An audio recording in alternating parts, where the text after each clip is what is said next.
Hello, this is James Shaughnessy, 3D motion analyst at the Tucker Tennis Academy. Today we have the pleasure of doing a 3D motion analysis on Mr. Luke Colson.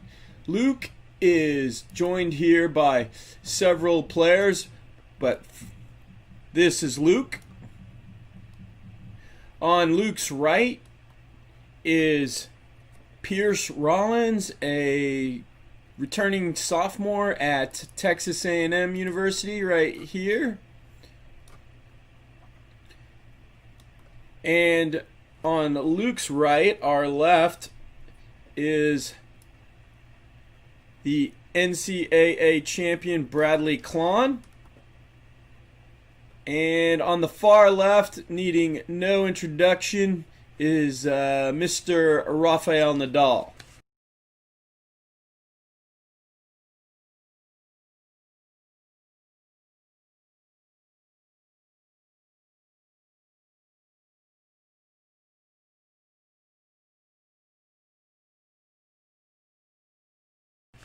So, I put such high-level players here to demonstrate the quality of Luke's technique because I did a very deep dive into this forehand because it's usually pretty obvious what players need to get better at and what the cause and effect of any problems is. But with Luke, it's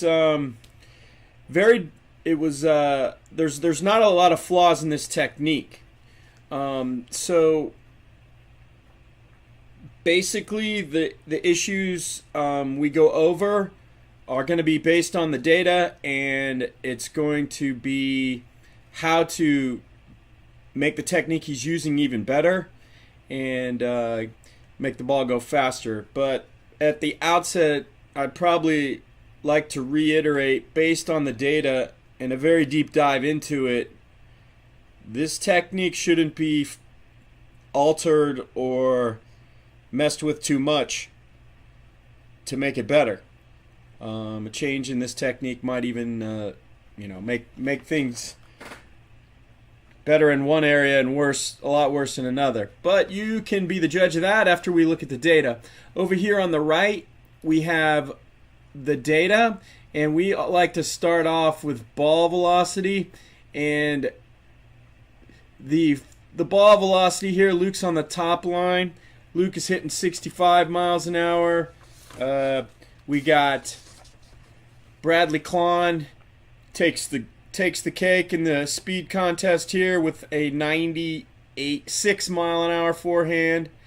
Nadal's hitting 77, and Pierce Rollins is hitting 85. So we find it's kind of interesting that Nadal is in third place in this situation. So we can look at that a little bit bigger. Let's go down here and see that a little bit more clearly.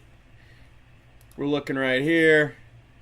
Luke, 68, 98, 77, 85. So why is Nadal only hitting 77 and these other guys are hitting so much faster?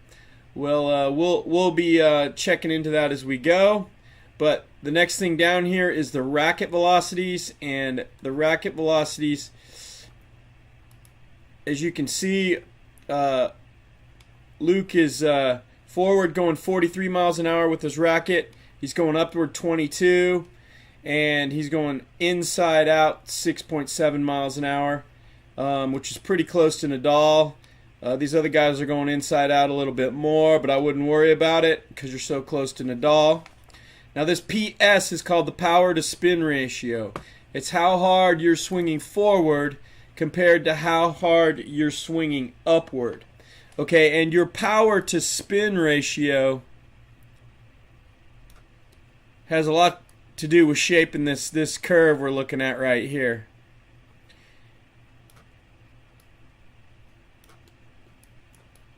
But your power to spin ratio, the lower the number, the more you're swinging upward, and the higher the number, the flatter your stroke is. So when we go back and look at these guys, we see that and 1.6 power to spin ratio is a pretty ideal as far as hitting the ball hard with plenty of topspin. We see here that Nadal has the lowest, of course, at 1.35. He's hitting a bunch of topspin. So when we look over here, we see he's swinging up 48 miles an hour. Klon is swinging up 35. Rollins is swinging up only 23. And you're swinging up 22. So we can see that the higher the upward velocity here, the better the player. We got the number one player of perhaps all time. We have the NCAA champion. Third place goes to the 17-year-old. And fourth place, Luke is not very far behind. And if we look at Luke's power to spin ratio here, it's better than Pierce Rollins. So Pierce is hitting the ball harder, but Pierce is a lot bigger. This right here, this 1.89 shows us that if you change technique too much to affect how fast you're going to hit the ball forward, it's got to also change to reflect the upward, to keep the upward in line with the forward. Right now, things are looking very good. Very good. So let's hop back in over here.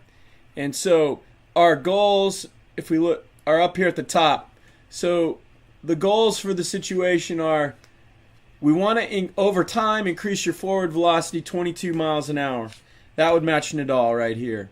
Okay, to increase that, you're going to have to increase the forward velocity of your racket. Okay, that's going to have to increase 22 miles an hour. Sorry, the forward ball velocity, we want to increase 11 miles an hour. Okay, we want to do that, we got to increase the forward racket velocity 22 miles an hour if you're going to maintain your upward velocity. I know that's tricky, but that's why those numbers, that sounds, why do I got to increase my forward velocity 22 if I only want to increase ball 11?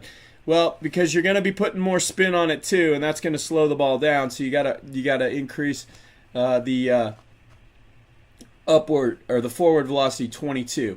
Now to get that to happen, you want to increase your core rotation. Okay, let's see if we get this will focus on that a little better. There we go.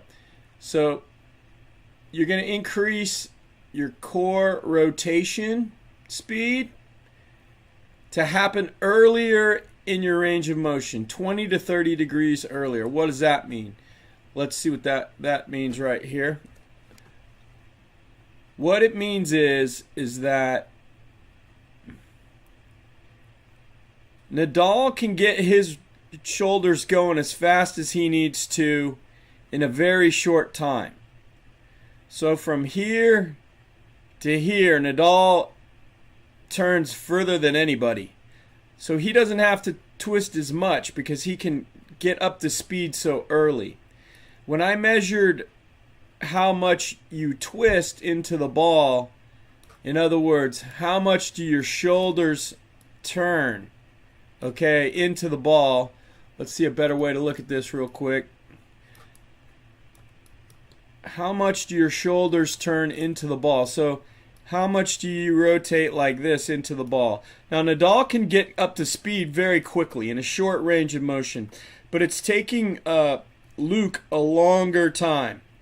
Obviously because he's younger, but if we look right here at how open the players are to the net, we see that Nadal, his shoulders aren't facing the net yet. Klon, his shoulders are facing the net. Luke's shoulders are facing the net by far the most, and Pierce's shoulders are not yet facing the net. Okay, so what's happening is Luke is over rotating, and he's using that rotation time to build up torso rotation velocity that pushes the racket along and gets it up to speed. Okay, so we want to increase it so that he could get up to speed in this amount of time, so he wouldn't have to have his shoulders like this, because he's got a lot of motion going backwards right now in that right shoulder, and it takes Luke a large range of motion to get here. We don't want Luke getting used to meeting the ball like this when you need to meet it like Nadal. That's a big difference. So to do that, you got to increase your core rotation speed over time. And that's going to help you stay in position to meet the ball better. And that it will also help you make your racket velocity go faster if you can turn your torso faster earlier. So to do that, I've put recommendations here. You can do reverse trunk twists. Those are done with body weight. Those are safe for gentlemen your age. We got ACES core rotation. You can do that at Tucker Tennis. You can do that when you're at Smith Tennis. And I don't know if you've ever been to the Evansville Tennis Center, but they have a ACES machine there. If that's closer to you than Indianapolis, if you ever go there, you can get with Ryan McDaniel there, and he can help you out. Okay, rotations on the glute ham exercise machine. You wouldn't need any weight to do this, but you would probably need someone to show you how. But you can do that at any good gym has a glute ham machine. And if you say I want to do body weight Russian twists on the glute ham machine, and you get a certified strength and conditioning specialist to show you, you should be nice and safe there with body weight, and that'll really strengthen the twisting muscles that are going to get you racket speed. Those are called the internal and external obliques. And those muscles are located right here. I'll show you. The internal obliques connect to your pelvis right here. I'm sorry, the ones we care about are right here. And then they wrap around here like this. And they keep going around here. And then the muscle is called the external obliques over there. So we got the internal obliques over here and the external obliques over here, and you want them to turn your body this way. And that the exercises that strengthen those muscles are key. Okay, moving on. All right, you're also needing to pull your upper arm through earlier. Okay, you need to strengthen the pectoralis major clavicular head. What the heck is that? What? Why do I care about that at all? What is this guy talking about? Let me show you. So when you're turning in, Nadal only turns this far over here. If we look at Nadal over here, we see that he is pretty much done turning his trunk in. Now he's got to pull his upper arm through. So let's look up top. So if we look at Nadal over here, we look at his upper arm right here and his chest right here. We can see he's already started to pull his upper arm through. Now let me move that a little bit and show you some more. Now look. Now his upper arm is right here and his chest is right here. So if we move up, that's a large, he's had to contract the muscles in his chest to bring his arm through. And so if we look over here on our young champion Luke here, here's his shoulders, but his upper arm is right here. It hasn't really pulled through very far. He needs to pull that through farther. Look, if we look here on Pierce Rollins, we see it a little bit better. And we see that Klon is utilizing the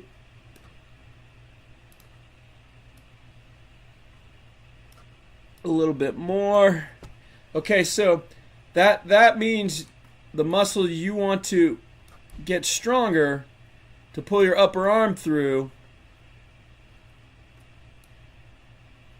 This is why you're over rotating, is because these muscles aren't doing their job enough. Are right here, man. It's called your pectoralis major clavicular head. Okay, and so that I've put some exercises over here to help you do that. You can get with a certified strength and conditioning specialist, because at your age you want to be careful with your shoulder joint. You can come to Tucker Tennis Academy. I'll be glad to help you. You want to do an incline dumbbell fly with some really light weights, or even better, you'd want to use the ASIS machine at let me get rid of that.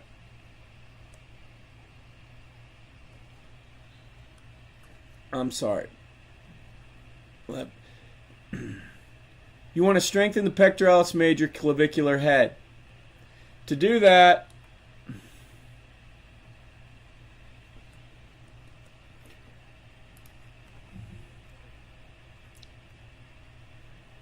so what we're looking at is right here.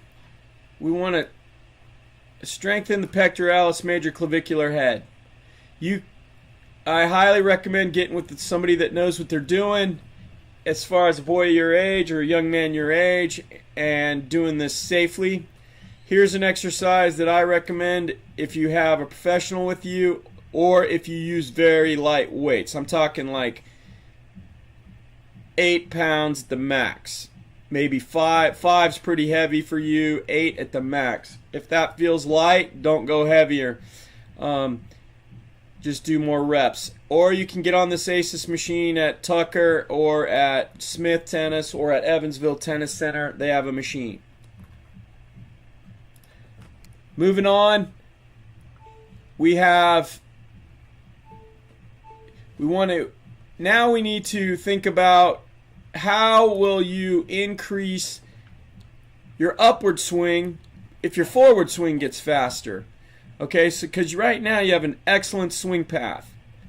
I measured the trajectory. A trajectory means the tilt of your swing, and the tilt of your swing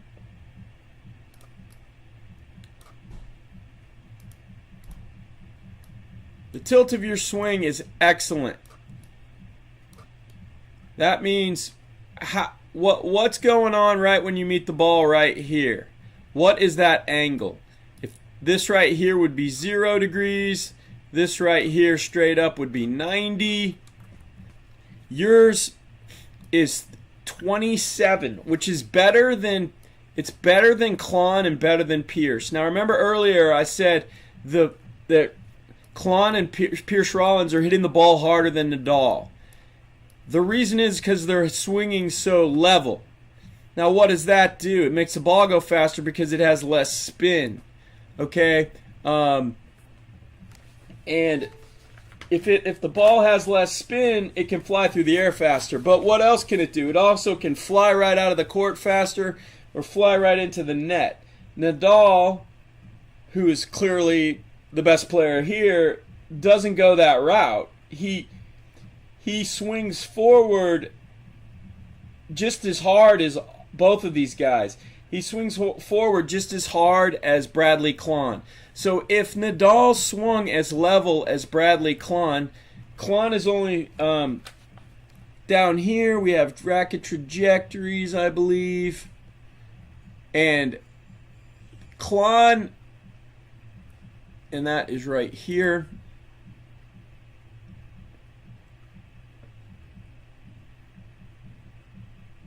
Okay, so right here, the trajectory of Luke's swing is 27 degrees upward. That's more upward than Klon, and that's more upward than Pierce, but it's way less than Nadal. So, as I put in here, and you can read about it, I wrote an article, and maybe I'll attach it to this, is that it's called A New Direction for Racket Head Speed. It shows that there's a correlation between racket trajectory and UTR. So the better you are, the steeper your racket trajectory. Okay, so right now your racket trajectory, Luke, is is actually as good or better than these great left-handed college players. Now, they're hitting the ball fast, but they're taking a huge risk compared to Nadal. Nadal plays at 4 and wins millions of dollars. These guys do not. Klon is ranked 70 in the world, so he does win money. But not as much as Nadal. He's swinging forward just as fast as Nadal, but he's not swinging upward as much. So right now, it is important for you to understand that you need to learn to swing both forward and upward faster. And upward is a lot harder to do because you're doing it against gravity. So the exercises that are in here and how to increase the upward velocity of your racket are important. So let's look at that for just a second. All right, so you want to increase the upward velocity of your racket 20 miles an hour in 3 years. Okay, to do that, I measured your knee bend. You need to increase your knee bend 10 degrees. That's not too much. You need to increase how fast you push off the ground and straighten your legs out 130 degrees per second faster. That's a decent amount. What you need to do is get more explosive by like sitting down in a hot chair that's on fire and then jumping out of it. Jump out of the hot seat. Sit down and jump out of the hot seat. Okay, to be able to do that better, you want to do these exercises here. Body weight lunges, body weight squats, body weight squat jumps. Okay, you need to do those. You need to get with, you can do them on your own, or you could get with a strength and conditioning coach. But these exercises every strength and conditioning coach knows, so you should be good there. Or you can come work out on the ASIS machines full on with us at top speed. I mean, that'll really help too. You want to increase the racket shaft rotation. What the heck is that? We didn't even look at that. Give me a break. All right, so here's what I'm talking about. So right now, all the players, Nadal the most, their racket shafts are pointed downward. All right. So as they swing, their racket rotates up around like this. Okay, this is racket shaft rotation. All right.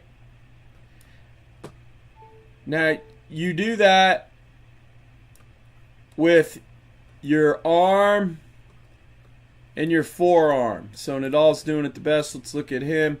His arm and forearm are rotating around like that hard. Okay? It's a joke how hard he's doing that. Now you need to learn to do that, and that's called, to get ready, you already do a pretty good job. That's called supination of the forearm and external rotation of the upper arm. And then what you need to do is turn those over. So we know you're not turning them up as fast because I measured it, but you can see it right here. Look at Nadal's racket shaft now. Look at Klon. Look at yours. Look at Rollins. So really it's 1, 2, 3, 4. Okay, and that's the order of ranking right here. Okay, and remember, upward velocity of the racket right here is what my research has shown in print is that correlates with UTR. If you want to be a good player, you need to get better this way. So this is a way to do it. So there's exercises right here to increase the racket shaft rotation speed 300 to 600 degrees per second. Okay. So you want to do the front arm raise with the ASIS machine or a band. You want to do pronation, supination, which is this right here with a wrist stick if you can do it.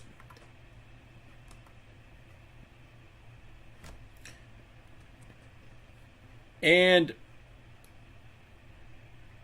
you want to do some band work with some internal rotation of the humerus. That's your upper arm. So you're going to do the wrist stick exercise, the some band exercises, the earlier exercises with the pectoralis major clavicular head will help you. Pull-ups would help you because that's going to strengthen the muscle that's in your back called the latissimus dorsi that also rotates your forearm right here. It's not obvious at all how that works, but it does. So that's another way to increase the upward racket velocity. Some obvious things to get better at are right here. Let's just take a look at it in a different way. Let's look at it like this. You see where your head is right here. So let's get this going. Oops, that's not what I wanted to do. I wanted to do this. So if we watch your head, we can see your head moving quite a bit there. So what's happening is your head's pulling down. Your head's pulling down right there. Okay, you're trying to help yourself lift the racket by contracting a muscle that's in your neck. It goes from here to here. And instead of the shoulder lifting, the head's just getting pulled down. Now that would help the shoulder lift, but this part on the other side is too weak and it's getting overpowered. So that's why your head's tilting over. Or you're just letting it tilt over. Hopefully it's the second one. You're just letting it tilt over. You need to quit doing that. Okay, because right now you're looking at the ball, it's fine, but your head is moving, so you're using it to create force. That's not a good thing in the long run. At impact, you can see where Rafael Nadal's head is. It's right there. All right, so that's a simple one. You can fix that today. All right, there's a lot of details here in this report. It would take me a couple hours to go over all of it. I'm sure that it's long and boring, but if you're into tennis technique, it will be interesting. If you need clarification on any of these things, please give me a call or an email. I'd be happy to do it. Once again, let me just summarize. Your power to spin ratio is at an elite level. That is rare. You want to increase your forward velocity of your racket 22 miles an hour. Okay? You want to increase the upward velocity of your racket 20 miles an hour. If you do that, you will have a 1.6 power to spin ratio, which is basically Djokovic. Nadal, if you want to keep going and play like Nadal, you need to go up a little more with the upward velocity. 1.35, that is that's superhuman topspin. Okay, now you can see that the college players here, they're hitting the ball flatter. All right, which is a common thing. People try to hit the ball. It's going to tell you to hit through the ball. Okay, you are already hitting through the ball. Okay, so if you want to hit through the ball more, you got to hit up on the ball more. So it's kind of a oxymoron. So what you need to do is get stronger. And get stronger in these areas I showed you. Rotate your racket faster. That's going to help. Get yourself down in the hot seat. Okay? What's the hot seat? Bradley Klahn is the NCAA champion for this reason. Look at that knee bend. Unbelievable. Nadal's bending his knees less because the ball he has right here is just a little bit higher. But Bradley Klahn is the king of knee bend, and I love it. I would highly recommend shooting for Klahn levels. Okay, so you're going to get your knees bent better.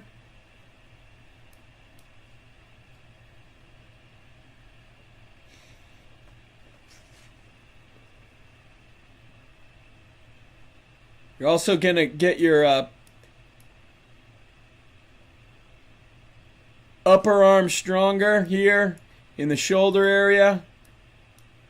That's going to help you lift and rotate the racket forward. That's going to do two things at once, so that area is very important.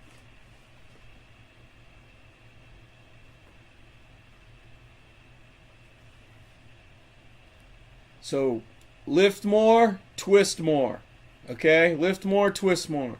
So really you need to straighten your leg, bend your knees more. That's going to require some leg workouts, the exercises I showed you, and maybe some help from a strength trainer.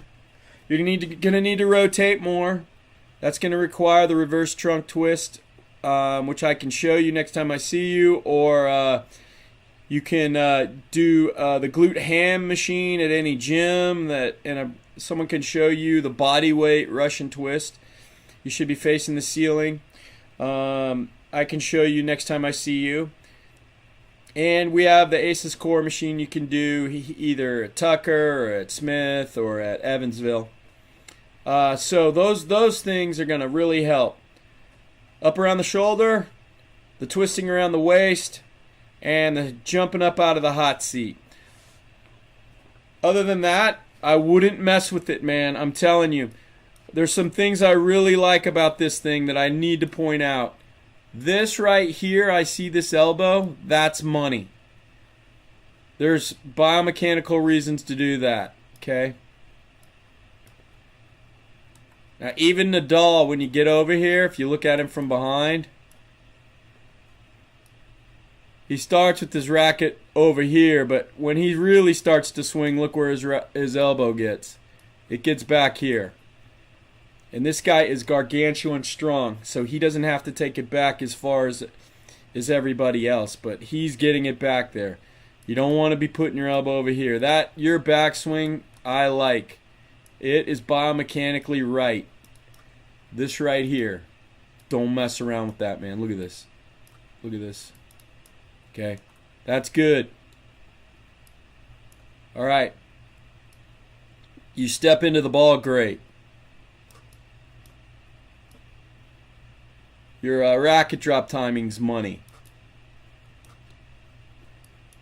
The shape of your little racket lag you got going on is good. Right there. Upward trajectory's off the charts good for your age. That's enough. I know you might be sick of looking at your forehand by now. I sure have enjoyed taking a deep dive into it. Please let me know if you have any questions. Thanks a lot. This is James Shaughnessy, 3D Motion Analyst at the Tucker Tennis Academy, USPTA Master Pro. Take care. We'll see you down the road.